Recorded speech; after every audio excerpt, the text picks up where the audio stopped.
Apalagi Son? Ya Allah, kenapa? Ya Allah. Ayo, jangan. Kenapa? Dagangan belum laku-laku, Pak. Oh, dagangannya belum laku-laku. Iya. Bapak, tolong videoin saya, Pak, biar laku. Ya, silakan. Saya belum makan, Pak. Gak laku-laku. Kok aku yang senyum ya? Terus kenapa sih? Tuh. Tadi udah dapat mau nangisnya. Tapi kenapa ketawa ujungnya? Aku ketawa. Aduh, gimana? Enggak, itu tadi contohin. Oh, nyontohin. Karena kan sekarang lagi maraknya ada orang-orang yang lagi jualan belum laku, tiba-tiba ada orang yang berbaik hati kayak di videoin. Akhirnya beritanya jadi viral. Oh, begitu. Terus dagangannya jadi laku. Gitu. Tapi itu beneran apa pura-pura? Kalau tadi aku pura-pura, aku kan nggak jualan, nggak ada barangnya juga, jasa pijit kali. Makanya Kalau ngintip pijit harus pakai kacamata. Oh iya, biar kelihatan nggak ini ya. Kacamata hitam. Oh, kacamata hitam. Jadi di videoin, terus disebar di media sosial. Viral. Kan ada kan yang namanya sekarang jualan online kan? Ya, iya sih, cuma maksudnya kalau misalnya kasusnya seperti itu nih, kita nanya sama yang jago banget main media sosial. Oh iya, Ustadz Syam, ya yang selalu viral. Apalagi ownernya apa kan? Ownernya Botok. Samsung, apalah itulah pokoknya. Ustadz Syam, emang berarti kalau dari handphone, dari rekaman itu bisa menjadi magnet rezeki buat orang ya. Cuma takutnya kan ketika orang ngerekam, bagaimana cara meluruskan niat supaya maksudnya beneran niat nolong, nggak pengen supaya viral atau supaya followersnya naik gitu loh Ustadz Syam. Baik, mohon penjelasannya Ustadz. Bismillahirrahmanirrahim. Ustaz Maulana, Mas Soni serta guru-guru kami yang dimuliakan Allah Subhanahu wa taala. Ba'da naqul a'udzubillahi minasyaitonir rajim. الذين ينفقون أموالهم في سبيل الله ثم لا يتبعون ما أنفقوا منا ولا أذى لهم أجرهم عند ربهم ولا خوف عليهم ولا هم يحزنون قول معروف ومغفرة خير من صدقة يتبعها أذى والله غني حليم. Allahumma arhamna bil Quran. Maka kalau mau bantuannya diterima oleh Allah Subhanahu wa taala agar dinilai ikhlas oleh Allah Subhanahu wa taala, maka syaratnya tidak mengikutkannya dengan al-man wal adza dan juga tidak merendahkan daripada harga diri orang lain, kemudian tidak menyebut-nyebutnya. Lalu subhanallah, kalau dikatakan di sini syaratnya jangan menyebut-nyebut pemberian.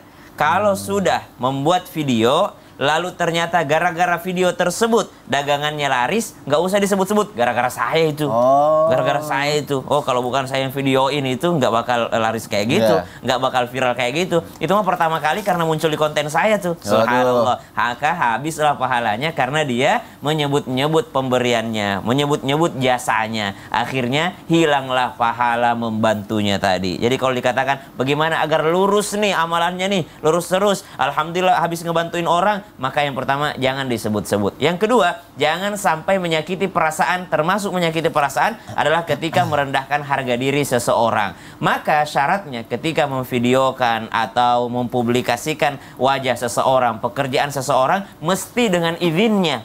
Mesti dengan izinnya. Pak, mohon maaf, saya mau bantuin buat mudah-mudahan dengan wasilah ini bisa laris dagangan Bapak. Saya lihat dari tadi sepi. Ini alhamdulillah saya punya followers beberapa. Biasanya ada yang suka bikin laris dagangan orang. Kalau dia lihat mungkin dia datang belanja di sini. Mau boleh nggak Pak kalau ini saya tayangkan? Jadi dengan meminta izin, karena nggak semua orang senang untuk dipublikasikan. Ada orang yang senang mungkin ya udah bersyukur dengan hal yang seperti itu. Ya alhamdulillah dek, saya udah punya langganan 1-2 orang, nggak usahlah kamu videokan, nggak usahlah kamu viralkan. Ada juga orang yang seperti itu. Ada beberapa ulama yang ilmunya jauh lebih tinggi daripada kami. Kami ajak tampil di mimbar Islam itu indah. Mereka katakan, nggak usahlah, biarlah saya dakwah di kampung saja. Engkau sajalah yang di ibu kota. Banyak yang seperti itu. Jadi menjaga harga diri dan jangan disebut-sebut. Allahu ta'ala. Menjaga harga diri dan jangan sebut-sebut. Dan minta izin tadi seperti Ustaz Syam bilang ya. Masya Allah. Terima kasih Ustaz Syam untuk penjelasannya. Kita lanjutkan lagi jamaah yang ada di rumah. Ayo kira-kira jamaah siapa nih yang pengen buka usaha?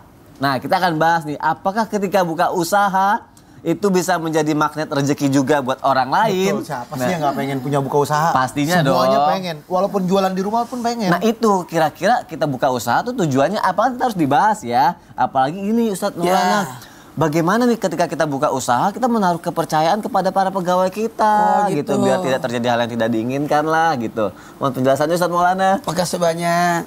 Izin Habib dan Sasam dan semuanya. Bismillahirrahmanirrahim. Allahumma shalli ala sayyidina Muhammad wa ala sayyidina Muhammad.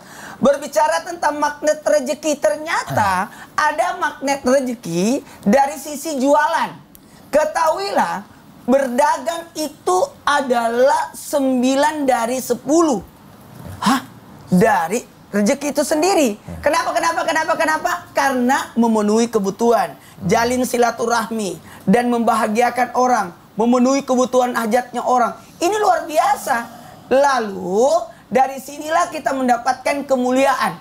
Kenapa orang yang jualan itu menjadi magnet rezeki? Karena menjadi mulia dan memuliakan, tidak meminta. Tangan yang kasar, mohon maaf, tangan pekerja batu pernah dicium oleh Nabi. Nabi tidak pernah mencium tangan orang besar atau siapapun, tapi Nabi pernah mencium tangan pemecah batu. Berusaha itu luar biasa, apalagi berdagang. Masya Allah, tabarakallah. Lalu pertanyaan Mas Sony, gimana nih dalam hal ini kita mempekerjakan orang? Nah, dari sini juga adalah menjadi magnet rezeki buat orang lain. Masya Allah, tabarakallah. Pekerjaan kita punya karyawan ada 10. Otomatis 100 orang kita nafkahi. Karena otomatis dia punya istri. Bisa jadi yang 10 itu punya anak. Bisa jadi yang 10 tadi itu ada orang tua, ada saudara, ada tetangga. Jadi dengan adanya karyawan, itu sebenarnya menjadi magnet rezeki. Lalu perihal tentang notabene-nya, gimana nih kita kasih kepercayaan? Maka libatkan diri kita pada pekerjaan itu. Jangan notabene-nya menyerahkan sepenuhnya saja. Tapi ada nilai tanggung jawab, ada nilai perhatian, ada nilai kebersamaan, ada nilai memberikan kesan bahwa mereka itu jadi bagian keluarga kita. Sehingga mereka merasa memiliki. Jangan dilepas, jangan jadi saingan, jadi apa. Tapi memberikan, dididik jadi baik. Sehingga dia merasa bahwa yang dia jalani, yang dia jaga usaha ini adalah merupakan bagian daripada dirinya. Mohon maaf, makanya Allahumma ftahli abwaaba fadlika, bukakanlah pintu karunia. Karena karunia itu adalah penghasilan, menghasilkan. Makanya orang yang bekerja, orang yang bikin jualan, orang yang bikin usaha, selain menjadi mulia dan memuliakan, dia menjadi orang yang terbaik.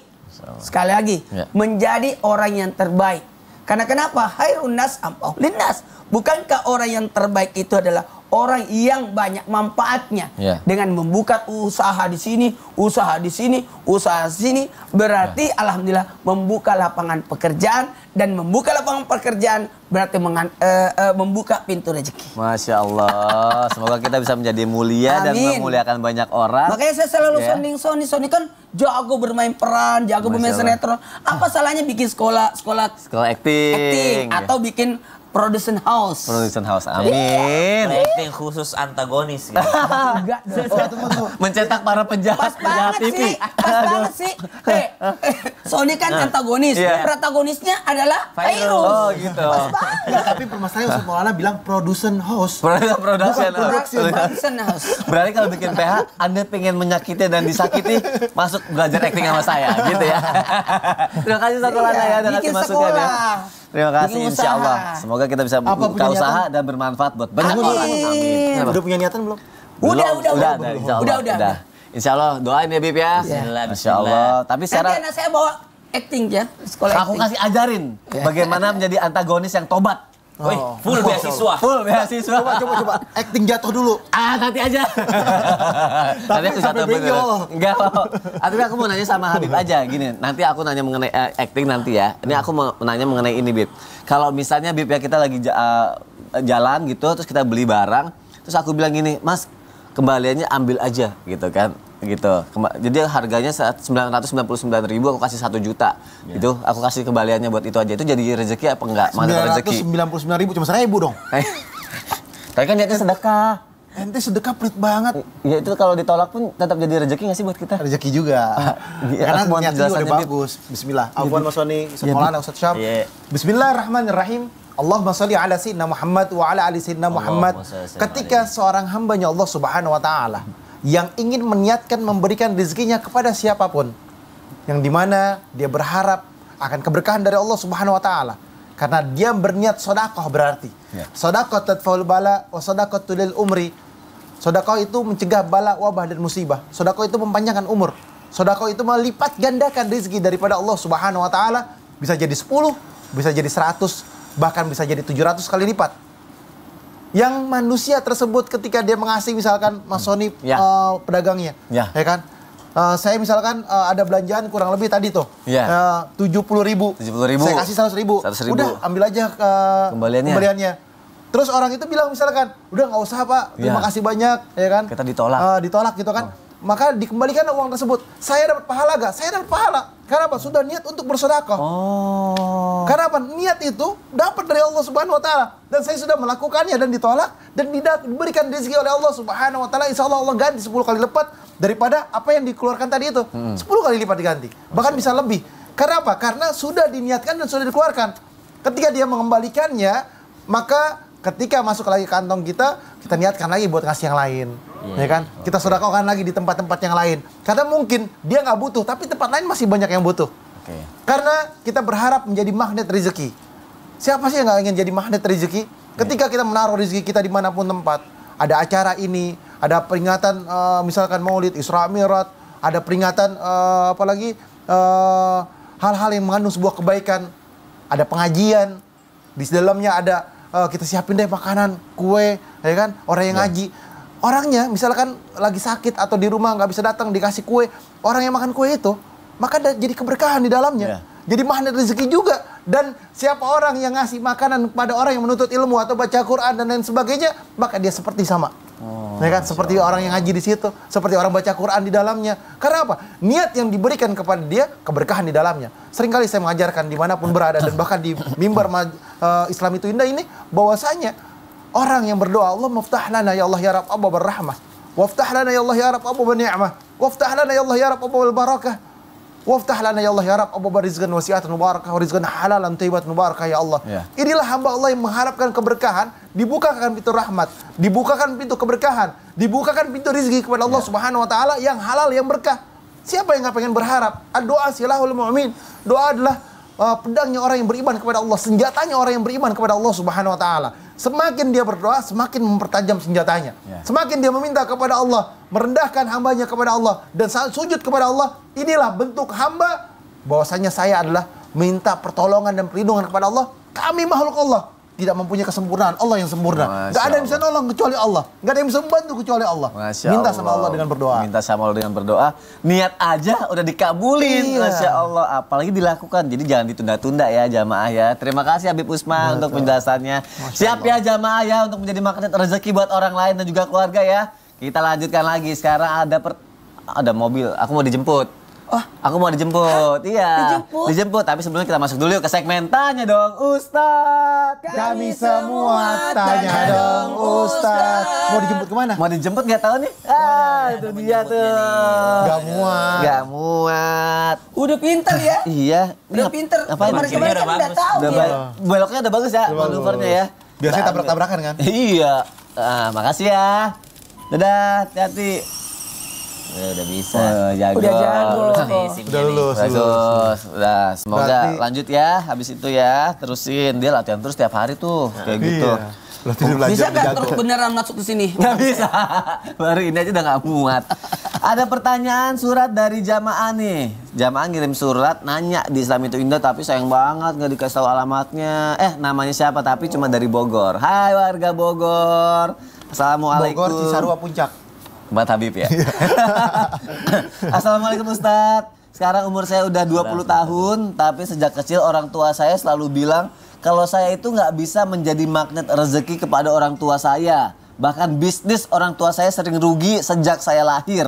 Bahkan saya dibilang anak pembawa sial. Aduh, emang bener ya Ustadz ada yang namanya anak pembawa sial dan bisa hancurkan usaha orang tua. Dan saya rasa pengen minggat dari rumah karena udah didiemin sama orang tua saya. Kok tahu? Tahu.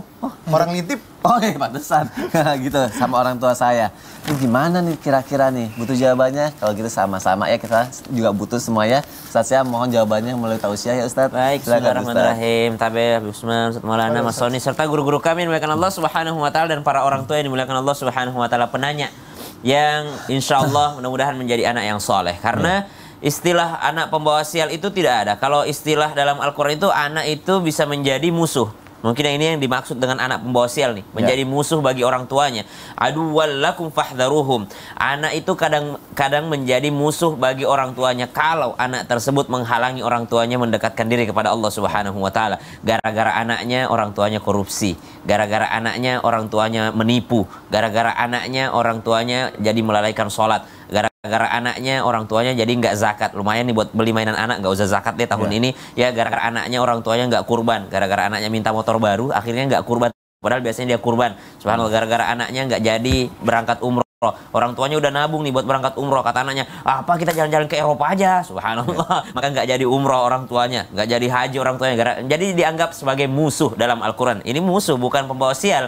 Justru anaknya ini menghalangi orang tuanya mendekatkan diri kepada Allah Subhanahu wa taala. Justru anaknya ini banyak harta gara-gara ada anaknya, tapi hartanya menjauhkan diri kepada Allah Subhanahu wa taala. Justru itulah yang membawa sial. Subhanallah, bukan yang membuat bisnis orang tuanya bangkrut, bukan. Kemudian yang kedua, anak itu menjadi fitnah, ujian. Ya, kalau dalam Al-Quran anak itu bisa jadi menjadi fitnah atau ujian bagi orang tuanya. Apakah lebih memprioritaskan hubungannya kepada Allah Subhanahu wa taala atau hanya memprioritaskan kebahagiaan dirinya sendiri, egonya sendiri sebagai orang tua untuk senantiasa dekat dengan anaknya. Maka subhanallah, bisa jadi anak itu adalah ujian, dan anak itu juga adalah seseorang yang telah diberikan Allah Subhanahu wa taala rezeki kepadanya. Sebagaimana yang disampaikan tadi guru kita Habib Utsman, bahwa saya nahnu narzuquhum, di redaksi lain nahnu narzuqukum. Ya, kami yang telah memberikan rezeki kepada mereka, kami yang memberikan rezeki kepada kalian. Subhanallah, maka dia telah datang dengan rezekinya masing-masing. Jadi kalau dikatakan adakah anak pembawa sial? Tidak ada. Tapi anak yang menjadi musuh ada. Siapa anak yang menjadi musuh? Anak yang menjauhkan orang tuanya dari hubungannya dengan Allah Subhanahu wa taala. Anak yang membuat orang tuanya akhirnya bermaksiat karena permintaan sang anak.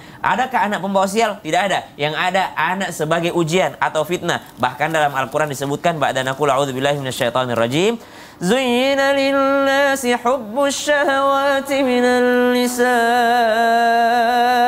wal banina wal qanatiril muqantarah والقناطير المقنطرة من الذهب والفضة والخيل المسومة والأنعام والحرث ذلك متاع الحياة الدنيا والله عنده حسن المآب. Telah dijadikan indah pada pandangan manusia sebagai perhiasan, termasuk diantaranya wanita dan anak-anaknya. Maka kadangkala anak pembawa sial kalau dalam Islam adalah mereka yang menipu orang tuanya sehingga orang tuanya teralihkan dari hubungannya kepada Allah sehingga jauh dari Allah Subhanahu wa taala. Tapi kalau bilang membangkrutkan bisnis itu tidak ada. Ya. Itu kesalahan orang tua sendiri. Jangan jadi malah disalahin ke anak. Iya. Terima kasih Ustaz Syam untuk penjelasannya. Jamaah, aku ada pertanyaan lagi nih. Dari Instagram @elikembang23. Assalamualaikum Ustadz, benar gak sih orang yang punya magnet rezeki itu kalau lihat mukanya pengennya nempel mulu kayak Kak Virus sama Kak Sony nih, nempel mulu? Cie, Masya Allah. Jadi malu begitu.